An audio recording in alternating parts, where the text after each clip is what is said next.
a gente já abre o Notícias da Metrópole de hoje falando com você, contribuinte que sabe que tem que pagar o IPTU aqui de Campinas, porque nesta quinta-feira, se prepara, dia 25 de janeiro, já vence a cota única ou a primeira parcela do IPTU, que é o imposto que a gente paga pelos imóveis residenciais, comércio, indústrias ou serviço. Os contribuintes que optarem pelo pagamento à vista vão ter um desconto de 5% já lançados no carnê. Quem aderiu ao IPTU digital aqui na cidade tem mais 1% de desconto limitado ao valor de R$ 100. Os imóveis não residenciais, verticais e horizontais totalizam aqui na cidade 35.739. Os mistos, 5.132 e as vagas de garagem são 62.914. Mais apenas, atenção, 5.087 IPTUs vencem então já amanhã, no próximo, dia 25. Para os imóveis residenciais, amanhã não, depois de amanhã. Amanhã você já tem que separar o dinheiro, desculpe, gente. Para os imóveis residenciais e terrenos, o vencimento é só no dia 9 de fevereiro. E aí, os contribuintes que têm garagem precisam ficar atentos a esta data. É importante lembrar que após esse vencimento inicial, conforme consta no carnê, não haverá mais a permissão para o pagamento da cota única, que prevê esse desconto de 5% e até 1% para quem aderiu ao IPTU digital.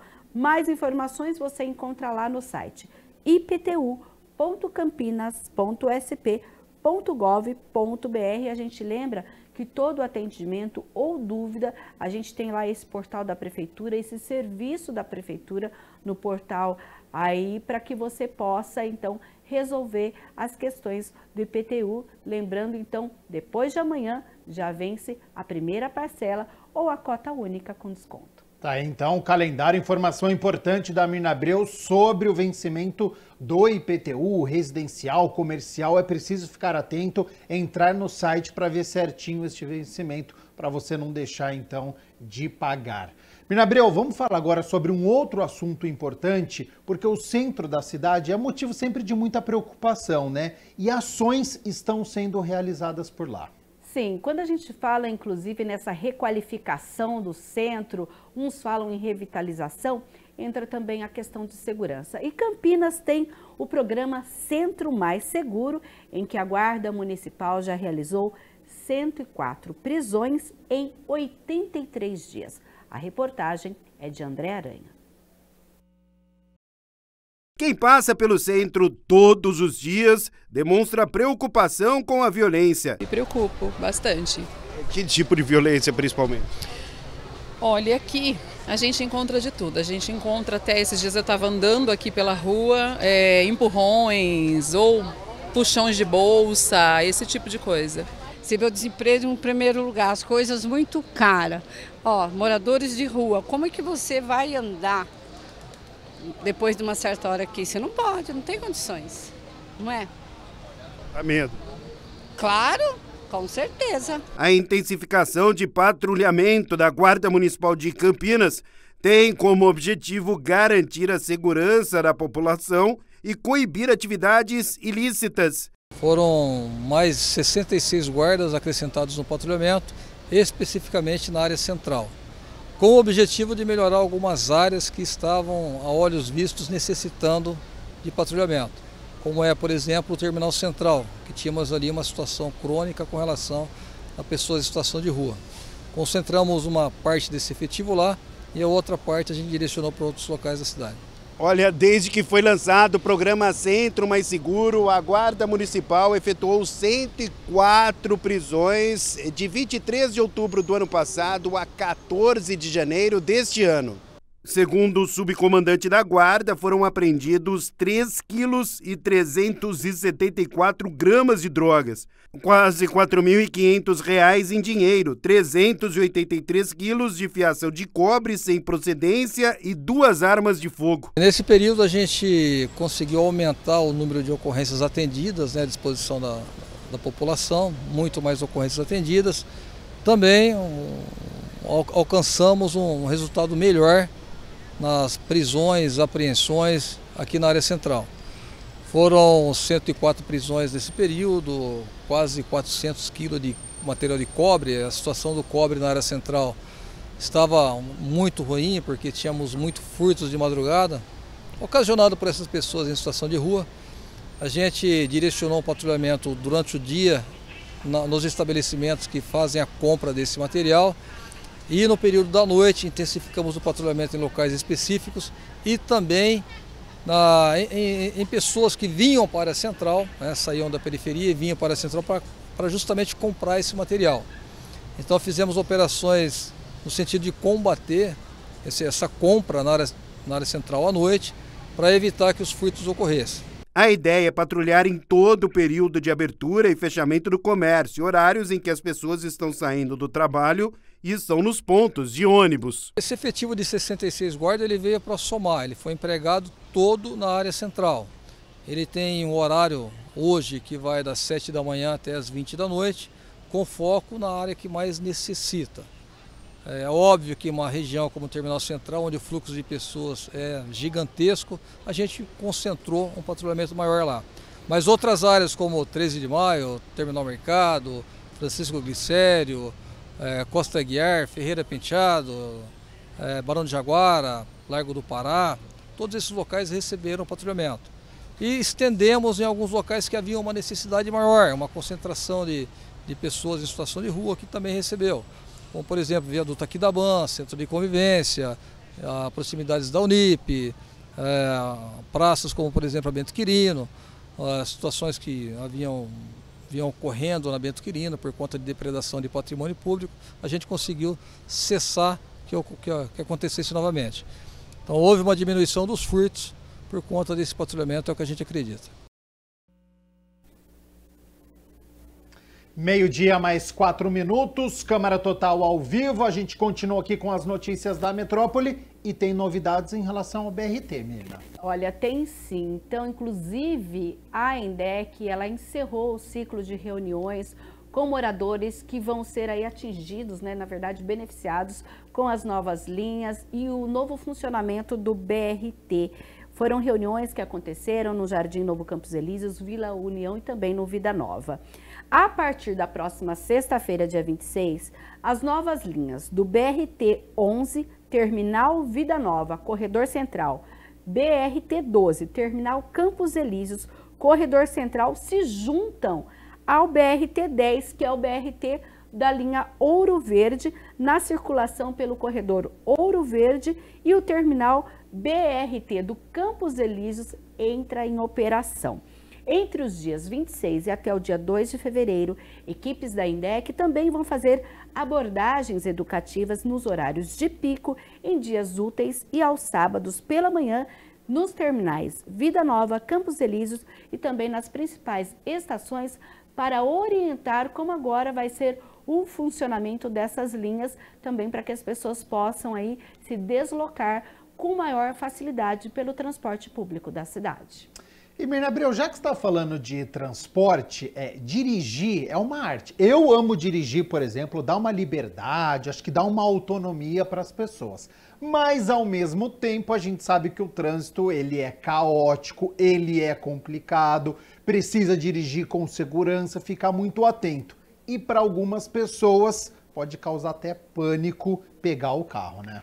Muita gente, inclusive, a gente conhece pessoas que têm a CNH, que é a Carteira Nacional Sim. de Habilitação, mas que dispensam dirigir por conta de traumas, já passaram por situações de pânico.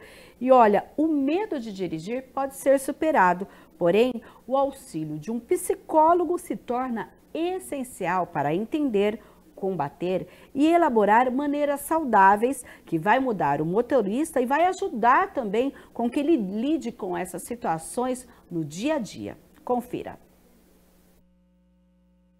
O movimento é simples, envolve basicamente uma rotação de punho e alguma pressão nos dedos. Mas os pés suam, as mãos pingam, os pensamentos entram em ebulição. Se você sente medo de dirigir, saiba que não está sozinho. Segundo dados da Organização Mundial da Saúde, 6% da população brasileira é afetada por esse medo. É o caso da Maria Aparecida de Fátima. Ela é habilitada há 8 anos, mas retomou aulas de direção com apoio psicológico para perder o medo de dirigir. Tive sim, né? Eu tive uma experiência muito ruim, né? Que eu tirei a habilitação, aí eu bati o carro 2 vezes, né? Então criou um bloqueio, né? E eu não conseguia sozinha, né? A psicóloga Natália Belotti explica que os medos relacionados à direção são formados no inconsciente. Conscientemente esse medo tá lá, tá na nossa cabeça, né? Então ele vem. Eu vou bater em alguém, alguém vai bater em mim, vai acontecer algo que já aconteceu lá atrás, né? Então por isso que tem essa questão do trauma / fobia, né? Tem pessoas que têm fobia por conta do trânsito caótico que é, né, das grandes cidades, enfim. E aí tem aquele olhar, nossa, se eu sair com o carro, a primeira oportunidade, o motorista vai me pegar. Dependendo do que já aconteceu, né, principalmente quem já teve acidente, dá uma travada, né? Tipo, vai acontecer de novo, ou simplesmente porque o amiguinho de trás, o carro atrás, né, buzina, grita. Enfim, falta com respeito. Então, a pessoa realmente, ela fala, meu Deus, como que eu vou sair daqui? Realmente dá uma parada, dá um branco. Então, a pessoa não consegue sair com o carro, não consegue fazer o básico, é ligar o carro, respirar e continuar. Conversas e adaptação de métodos são alternativas para gerar confiança nos condutores. Maria Aparecida destaca a importância de solicitar ajuda profissional. Se você não está bem emocionalmente, vai afetar naquela área, né? Mas é uma coisa que a gente aprende a lidar com as limitações da gente, né? Não é o amigo, não é o vizinho, não é o marido, porque cada um tem uma maneira de dirigir. Então, aquela pessoa que está te ensinando, ela vai querer que você dirija como ela. Né? Então, ela não vai te passar um treinamento, ela vai te passar algo que ela sabe, o conhecimento que ela acha que é o certo. E nem sempre é. Gilson Alves de Oliveira é professor coterapeuta. Ele ressalta que o processo de reabilitação começa com uma aula avaliativa para se perceber a noção de espaço e os conhecimentos básicos de marcha e freio. E esse primeiro momento costuma ser bem difícil. Porém, os resultados têm sido satisfatórios. Eu dei uma aula para uma aluna que é autista. E aí, mágico, eu diria. Porque eu nunca tinha pego, né? E tem quase 5 anos já que eu sou professor aqui. E foi a primeira vez que eu dei uma aula para uma aluna assim. Então, foi um processo que a psicóloga, por isso que a gente trabalha em conjunto, né? Seguindo o processo. A psicóloga deu uma orientação que a gente seguiu para a aula e, assim, aconteceu. Ela voltou dirigindo mega feliz, chorou aqui na frente, alegria. Nossa, foi contagiante, assim, foi bem bacana. Um estudo publicado no 4º Seminário em Promoção da Saúde na cidade de Franca, no estado de São Paulo, identificou a predominância do sexo feminino quanto ao medo de dirigir. Elas são mais cautelosas, sim. Né? Então, principalmente quando elas estão com os filhos no carro, uma mãe, uma avó, né, uma tia. Então, sim, as mulheres são mais cautelosas, né? Então, você pode ver que tem uma outra pesquisa, né, que fala que sim, até a questão de carro, né? O carro é mais barato, né, quando tem que fazer o seguro para a mulher, porque eles sabem que ela vai ter menos probabilidade, né, de se envolver no acidente. Maria de Fátima define o sentimento de vencer o medo e voltar para o trânsito. É uma maravilha, é uma delícia. Eu jamais pensaria, eu tinha colocado na minha cabeça que eu nunca mais ia voltar a dirigir. Isso aí, Maria de Fátima vencendo os medos. Né? Aos poucos as pessoas vão reduzindo aí, justamente para não ter esse pânico na hora do vale, né? Exatamente. No momento em que leva uma fechada, até porque tem aquele ditado que a gente dirige para nós e para os outros. Com certeza, segurança sempre em primeiro lugar quando a gente está falando sobre trânsito. Agora, Mirna Abreu, vamos falar sobre saúde, porque tem informação importante também em relação à dengue. Ontem nós falamos aqui no Notícias da Metrópole sobre as áreas do Boletim 49, que apresentou 12 bairros com maior incidência e probabilidade de infecção pela dengue, né, transmissão da dengue por conta do mosquito Aedes aegypti. No último sábado, a Prefeitura fez um mutirão ali na região do Jardim Eulina e apresentou o balanço. Olha, 1.700 imóveis ficaram sem acesso dos agentes de saúde por conta de espaços fechados, desocupados e até mesmo recusa de moradores às visitas das equipes que atuam para eliminar os criadouros do mosquito transmissor e orientar os moradores. A gente teve aí ação que aconteceu no Jardim Eulina, no bairro Quarto Centenário, Bonfim e Castelo.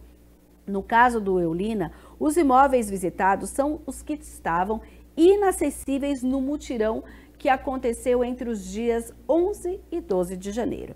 Naquele trabalho, a pendência estava em 44,5% e com a ação desse fim de semana, exclusivamente ali no Eulina, foi reduzida para quase 23,2%. Bonfim, Castelo e Quarto Centenário, 2.273 imóveis foram visitados, dos quais 1.354 estavam inacessíveis. No Jardim Eulina, nós tivemos 657 imóveis inacessíveis dos 2.786 que foram visitados pelas equipes de saúde. Então, olha, a gente tem aí essas visitas com entrega de panfletos, os agentes, eles verificam plantas, qualquer tipo de potinho, dão orientação aos moradores e a gente vai repetir aqui, gente, que os bairros que ainda estão com maior incidência, fora que, Gabriel, durante esses trabalhos, 14 toneladas de materiais foram retirados pelos caminhões catatrecos e veículos que recolhem coisas descartáveis em áreas públicas, que são aqueles famosos terrenos baldios, sim, também na beira das calçadas, né? Muitas vezes você come um Danone, alguma coisa, joga um potinho sujeira, ali, né? Tudo isso é sujeito. Então, gente, vamos cada um de nós também cooperar para que essas áreas abertas, áreas públicas e até os terrenos baldios não fiquem com esse material. A gente lembra que aqui em Campinas, olha, nós temos Nova Campinas, Jardim Nilópolis, lá na região leste, Bonfim, Chapadão e o conjunto habitacional Padre Anchieta na região norte, Jardim Pauliceia, Jardim Lisa na região noroeste da cidade, Parque Industrial e Parque Jambeiro na região suleste e Jardim Santa Lúcia, Dique 4 e Parque Vista Alegre na região sudoeste. Esses são os bairros com maior incidência do mosquito Aedes aegypti. A gente lembra que aqui na cidade já são mais de 400 casos. E até existe aí um posicionamento da Prefeitura que aguarda um posicionamento do Ministério da Saúde, já que agora existe inclusive a possibilidade da vacina contra a dengue. Sim. Mas isso, enquanto não acontece, cada um de nós é responsável aí por cuidar da sua casa, do seu quintal e até no entorno daí de onde você mora.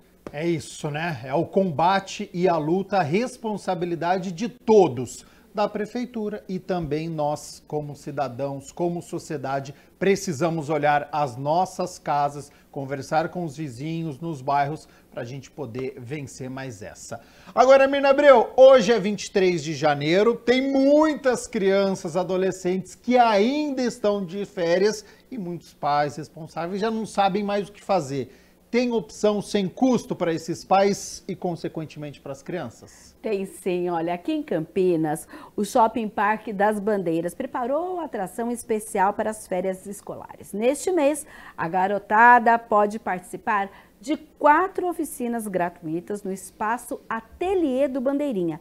Além de aprender brincando, as crianças e os pais ainda podem fazer uma boa ação, doar alimentos que serão direcionados a uma entidade que fica ali na região do Campo Grande. Confira na reportagem.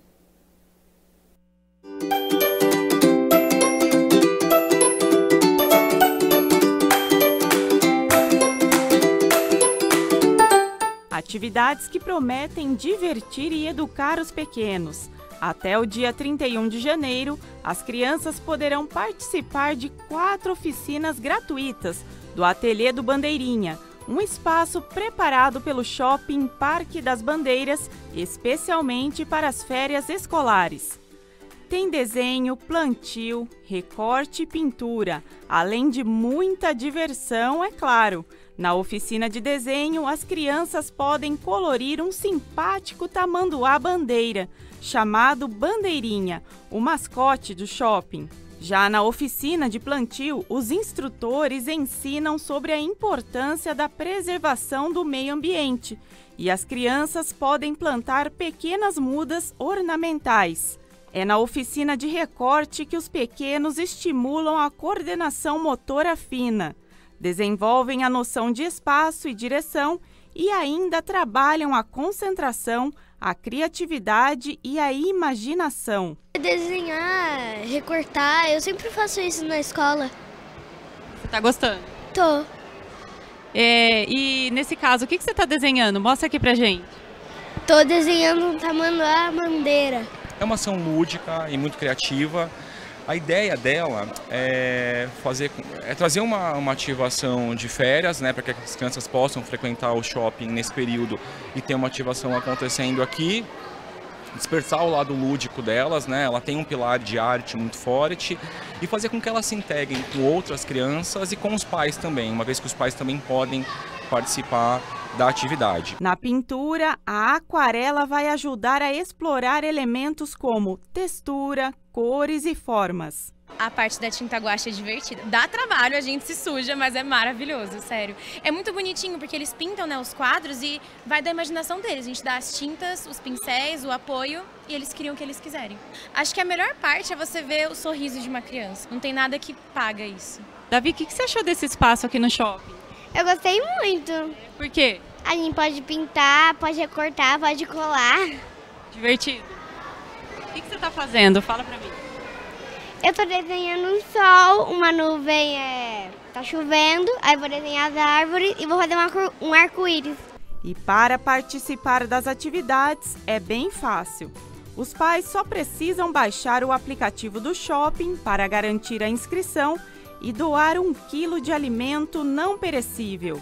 A doação pode ser entregue no dia da atividade, já na entrada da oficina. O pilar social é um pilar muito importante para o shopping também.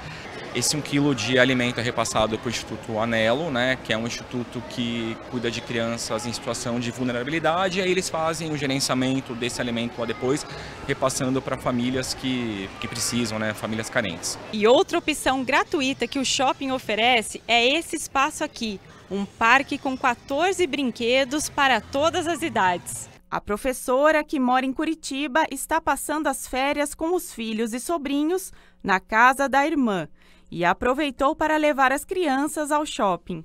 A gente veio por causa de um parquinho que tem na área externa lá em cima e aí acabamos sabendo dessa parte aqui e aí eles quiseram participar de tudo. Tem várias atividades assim gratuitas, né? A gente fez uma doação de alimentos e eu achei isso bem interessante. Então tem bastante atividade aqui para eles. Eu achei bem legal. O que você mais gostou de fazer até agora? Desenhar. Eu vi na entrada do estacionamento, na hora que a gente estava entrando, tinha lá falando que estava tendo esse evento, aí a gente veio aqui para ver. O que você achou? Bem bacana, bem legal para distrair as crianças, eles aprendem, né, bastante, igual tem o plantio, que eles plantam as coisinhas, aprendem, ela dá explicação de regar, cuidar, tudo certinho. Colagem, pintura, bem bacana. Eles adoram, né? De férias, é uma boa. Eu achei muito interessante que trabalha a criatividade das crianças, trabalha um pouquinho a questão da sustentabilidade, é um espaço gratuito, muito legal. Lívia, conta pra mim, o que você tá fazendo aqui nesse espaço? Tô cortando. Tá gostando? Tô. Tá com saudade da escola? Mais ou menos.